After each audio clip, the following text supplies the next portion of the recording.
Vasco D gamma किस देश का निवासी था? ऑप्शन ए हमारे पास है स्पेन, ऑप्शन बी है हॉलैंड, ऑप्शन सी है पुर्तगाल और हमारे पास ऑप्शन डी है इटली। तो जैसा कि हमें बताना है कि वास्को डी गामा पुर्तगाल का निवासी था, तो हमारा ऑप्शन सी सही हो जाएगा। अब अगला क्वेश्चन हमारा आने वाला है, बक्सर का युद्ध कब हुआ था? तो इसके हमारे पास ऑप्शन ए है 1757 यानी 1757, ऑप्शन बी है 1764, ऑप्शन सी है 1785 और ऑप्शन डी है 1795। तो जैसा कि हम जानते हैं ऑप्शन ए 1757 सही है। अगला क्वेश्चन हमारा आने वाला है, भारत की सबसे बड़ी झील कौन सी है? ऑप्शन ए है वुलर झील जो कि मीठे पानी की झील है। अगली है चिल्का झील जो कि उड़ीसा में है और यह खारे पानी की झील है। अगला है डल झील जो कि श्रीनगर में है और फिर है हमारी देवताल झील। तो हमारी सबसे बड़ी झील है वुलर झील जो कि जम्मू कश्मीर में है। अगला क्वेश्चन हमारा है, चीन का शोक किस नदी को कहा जाता है? जैसा कि हम जानते हैं कि कई नदियां शोक होती हैं जो बाढ़ लाती हैं, तो चीन का शोक हम बताना है ये कौन सी नदी है। ऑप्शन सी हमारे पास है हुआंगहो नदी और ऑप्शन डी है मूसी नदी। मूसी तो चूँकि चीन की नहीं है लेकिन चीन की है हुआंगहो नदी जो कि चीन का शोक कहा जाता है। अगला क्वेश्चन हमारे पास है, भारत का मैनचेस्टर किसे कहा जाता है? मैनचेस्टर चूँकि एक सिटी है जो कि वस्त्र उद्योग के लिए फेमस है, तो हमारे इंडिया में भी कोई एक ऐसा शहर है जो कि वस्त्र के लिए बहुत ज़्यादा फेमस है, तो उसी के नाम पर हमारे इंडिया में भी उस शहर को मैनचेस्टर कहा जाता है। तो हमारे इंडिया का जो मैनचेस्टर के नाम से फेमस है वो है अहमदाबाद जो कि गुजरात में है, और गुजरात की राजधानी अहमदाबाद नहीं है, वो गांधीनगर है।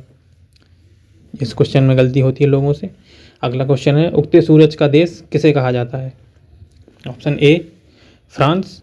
उगते सूरज का मतलब जहाँ पर हमारी टाइमलाइन के हिसाब से पहले सूरज कहाँ निकलता है, तो उस हिसाब से हमें बताना है। तो जैसे इंडिया में अरुणाचल प्रदेश हो जाता है, ऐसे ही दुनिया के हिसाब से देखें हम तो हमारा जापान जो है वो उगते सूरज का देश कहा जाता है, क्योंकि सबसे पहले वहाँ पर सूरज हम निकलता हुआ मानते हैं टाइमलाइन के हिसाब से। अगला क्वेश्चन है, भारत की सबसे ऊँची चोटी कौन सी है?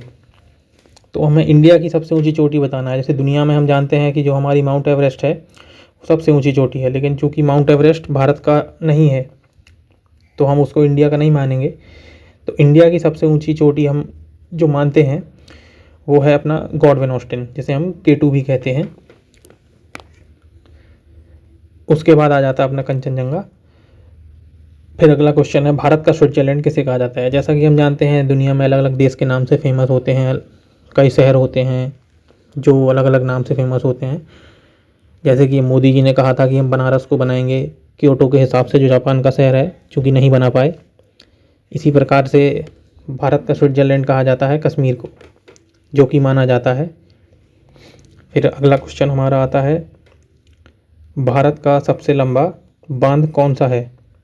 तो बांधों के हम कई तरीके से मान के चलते हैं। इंडिया में अपने क्वेश्चन आते हैं जो कि कॉम्पिटिटिव में, सबसे बड़ा कौन सा है, सबसे लंबा बांध कौन सा है, कंक्रीट का सबसे बड़ा बांध कौन सा है, ग्रेविटी डैम कौन सा है सबसे बड़ा। तो उसी हिसाब से हमको बताना है कि अपना लंबाई के हिसाब से कौन सा है, तो वो है हीराकुंड। भाखड़ा नांगल जो है अपना वो ऊंचाई के हिसाब से है, और भाखड़ा और नांगल अलग अलग डैम है, एक ही नहीं है। अब अगला क्वेश्चन है, 1000 जिलों की भूमि किसे कहा जाता है? तो ऐसे ही कई होते हैं, जैसे थाईलैंड को अपन सफ़ेद वो हाथियों की भूमि कहते हैं, 1000 हाथियों की, और फिनलैंड हो गया, ऐसे ही 1000 के नाम से कई चीज़ें होती हैं। तो अभी हमको बताना है 1000 जिलों की भूमि कहाँ कहा जाता है। तो ये अपने जापान को कहते हैं हम 1000 जिलों की भूमि।